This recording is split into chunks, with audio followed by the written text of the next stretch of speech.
Կոմիտաս։ Սողոմոն Գևորգի Սողոմոնյանը ծնվել է 1865 թվականի սեպտեմբերի 26-ին Թուրքիայի Քյոթահիա քաղաքում երաժշտասեր մի ընտանիքում։ Նա 1 տարեկանում զրկվում է մորից, իսկ 10 տարեկանում կորցնում է հորը։ Հայրը Գևորգ Սողոմոնյանը կոշկակար էր, սակայն նաև երգում էր և երգեր էր գրում։ Նրան բնորոշում էին որպես ուրախ և երաժշտասեր մարդ։ Մայրը Թագուհի Թադևոսյանը գորգագործ էր, ուներ երաժշտական տաղանդ, գրում էր բանաստեղծություններ և երգեր։ Նա մահացել է, երբ Սողոմոնը դեռ 1 տարեկանից փոքր էր։ Եվ Կոմիտասին խնամում է հայրական տատը Մայրամը։ Հորեղբոր կինը Զմրուխ Սողոմոնյանը, ում աղջիկը Մարիկ Կոմիտասի հասակակիցն էր, նրան կերակրել մայրություն է արել։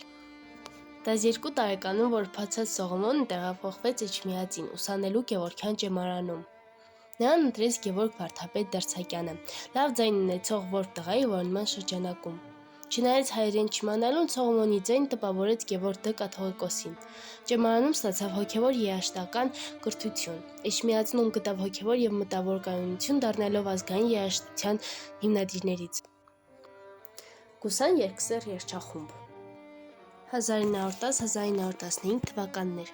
Կոմիտասի հիմնադրած երգչախումբը գործել է Կոստանդնուպոլսում, սկզբում ուներ շուրջ 300, ապա 200 մասնակից։ Համերգները կայացել են Բերայի Բտիշան թատրոնում, Յունիո Ֆրանցեզում և այլուր։ Հանդես է եկել բազմաձայն պրոֆեսիոնալ կազմով, ներկայացնելով Կոմիտասի խմբերգեր, բարերգեր, հոգևոր ստեղծագործություններ, պատարագ, նաև արևմտաեվրոպական հեղինակների գործեր։ Համերգներին հաճախ նախորդել են Կոմիտասի բացատրական խոսքերը։ Մեծ նշանակություն է ունեցել հայ երաժշտական կյանքում։ Խմբում մասնագիտական փորձ են ստացել կոմիտասյան 5 սաները՝ կանաչյան, թումաճյան, սարգսյան, սրվանցյան և սեմերճյան։ Կարմիր կիրակի հայ մտավորականների տեղահանություն 1915 թվականի ապրիլի 24-ին Օսմանյան կառավարության հրամանով սկսվեց հայ մտավորականության զանգվածային ձերբակալությունը։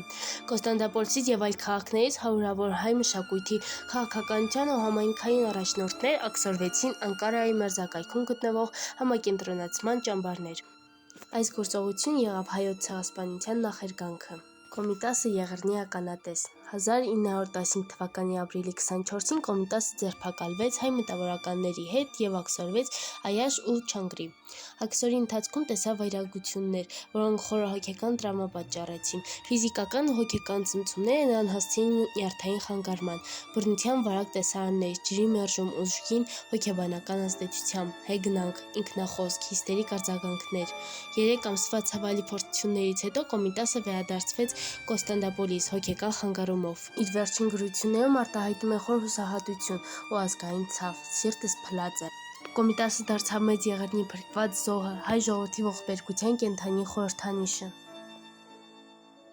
Սարգիս Մուրադյան Կոմիտաս Վերջին գիշերը Այս նկարը եղավ առաջին պատկերային արձագանքներից մեկը հայոց ցեղասպանությանը, խախտելով տասնամյակների լռությունը։ Այն ստեղծվել է 1956 թվականին, երբ Եղեռնի թեման դեռ պետականորեն արգելված էր։ Սկզբում կտավը մերժվեց Մոսկվայում կայանալիք ցուցահանդեսից, սակայն մշակույթի նախարարության աջակցությամբ այն ներկայացվեց և արժանացավ լայն արձագանքի։ Նկարի կարմիր գունապնակը, չնայած քննադատություններին, խորհրդանշում է հայ ժողովրդի թափված արյունը։ Մուրադյանը դարձավ միանշանակորեն այն արվեստագետներից, ովքեր ազգային պատմությունը վերացրեցին խորհրդային արվեստում գերիշխող գաղափարախոսական սահմաններից։